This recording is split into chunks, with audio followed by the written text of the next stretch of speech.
Well, good morning, Americans. Good morning, Patriots. How you doing, Christian brothers and sisters, and especially Generation Z. And we might as well throw in the second half of Generation Y also, because they're pretty close in age. And for future Generation Alpha.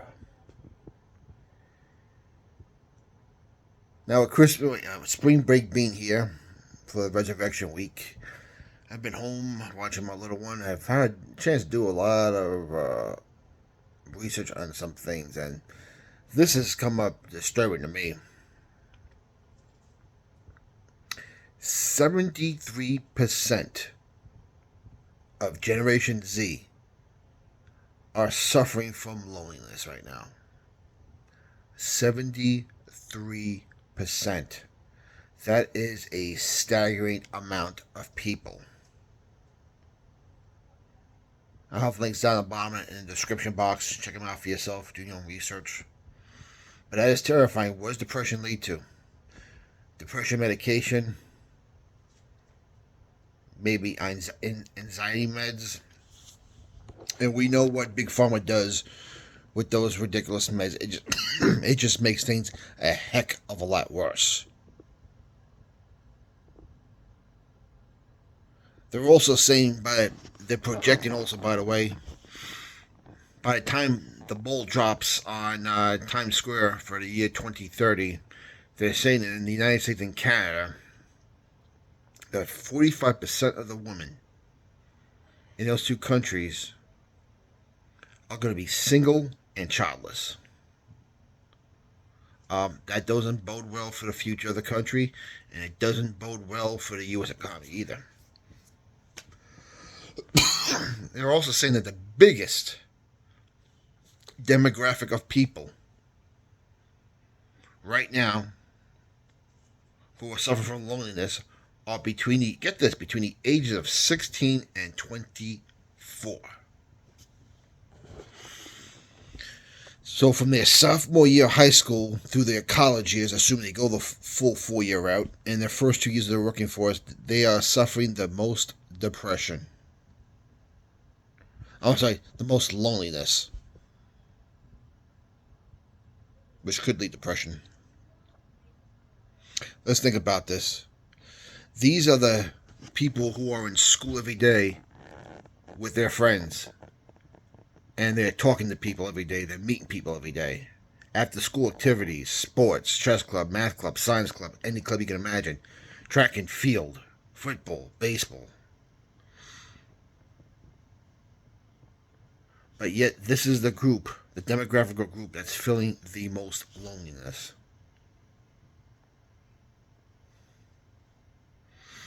Now, there's a few things you could contribute this to. First of all, as far as the women being single and childless, you could thank feminism for that. They sold the woman on this idea that you can do it all, be the girl boss, and be in charge of your husband, and everything's going to work out great. Well, it hasn't. Because now you got women in their 30s and 40s who are single, who are the so-called girl boss or the independent woman who's not a girl boss, and they're finding out real hard, real fast that the men they thought they deserve has no interest in them. The 666 guy, 6 feet tall, 6-pack abs, 6-figure salary. And why is that? Because they're dead ass broke themselves.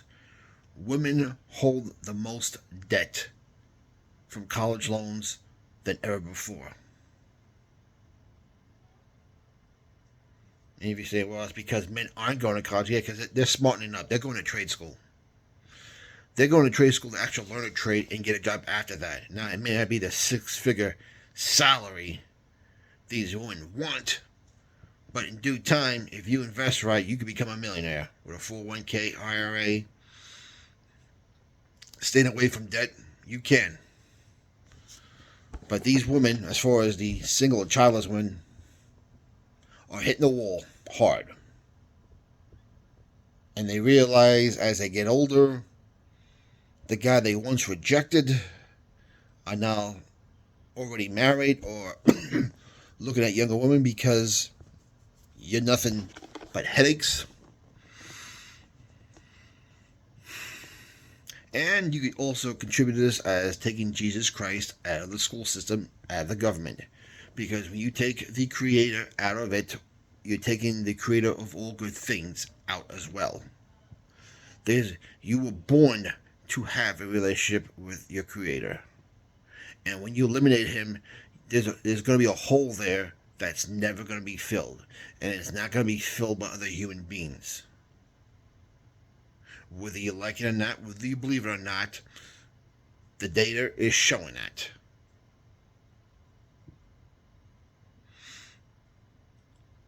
And when you consider, I guess I thought technology would replace God, your creator.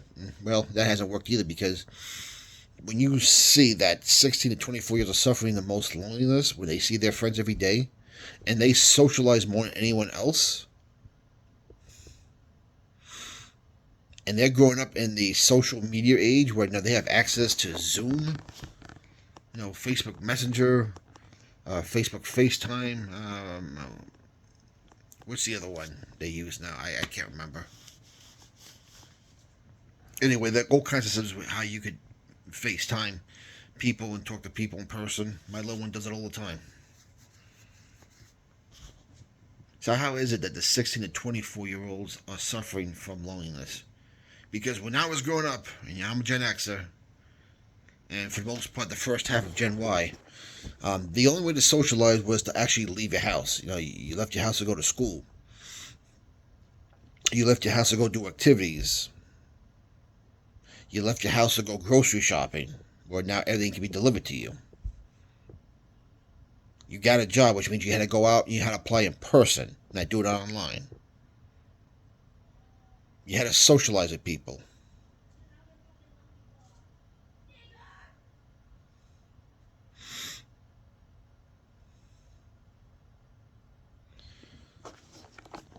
Technology cannot replace the creator.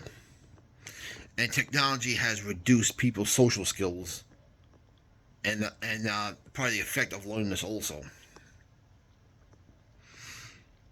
I mean, the only way to see my friends when I was growing up was to go out and play. The only way to see my friends in school was to go to school.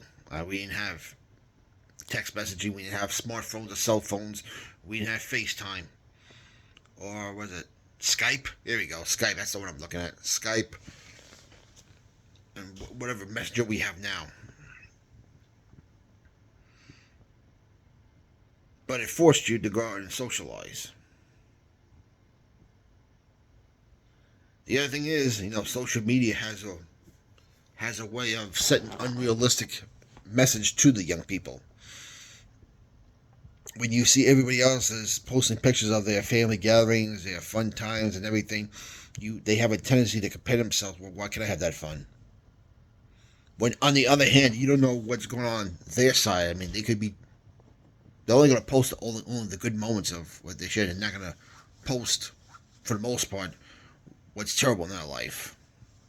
Now, for people like me and the baby boomers and the fresh up Generation Y, where we had to go out and do stuff, we had to go out and socialize, we know how life is. I mean, how many times you go up to say to a person, "Hey, how's things going?" "Oh, just awesome," and they're not really going awesome. Well, they maybe are. We don't know.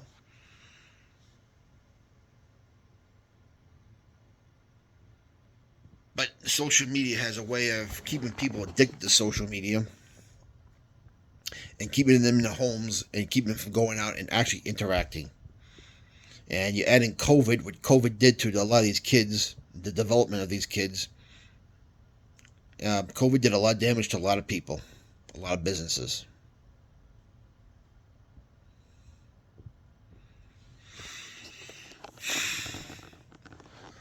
But if this is the future of our country, and if we don't bring Jesus Christ back to this country, just Generation Z is going to be leading the country.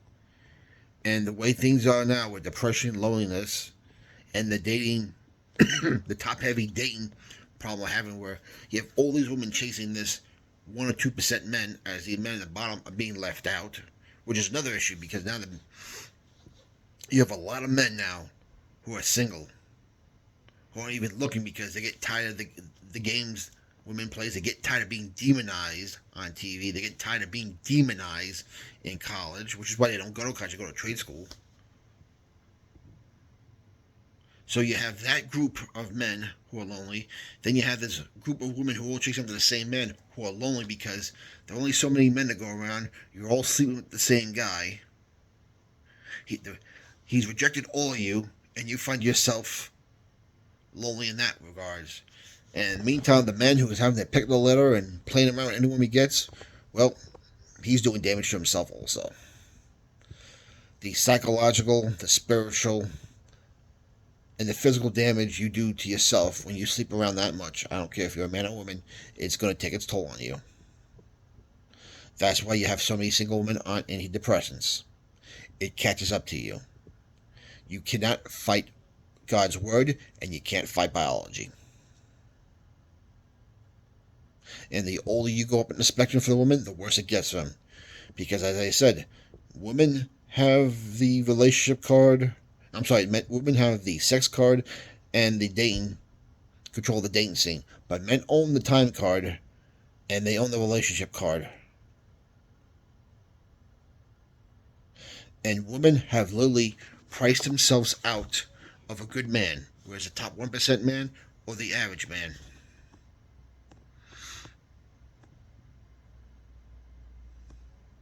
Ladies, if you think an average man doesn't cut it, well, the reason why you're here now is because you were born by an average man and an average woman who raised a family together. They're the heartbeat of the country, of any country. The nuclear family is the heartbeat of any country.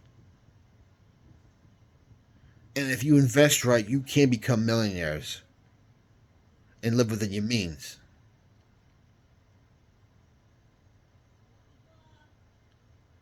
Comments down below. What's your opinion? I'd like to know. I will have links down the bottom. Keep the country in prayer. We're going to need it. We got to pray for Gen Z. Gen Z, I love you. I'm doing this to help you guys because you're going to be leading this country and we're going to need you. We need you now, in fact. We'll talk to you later.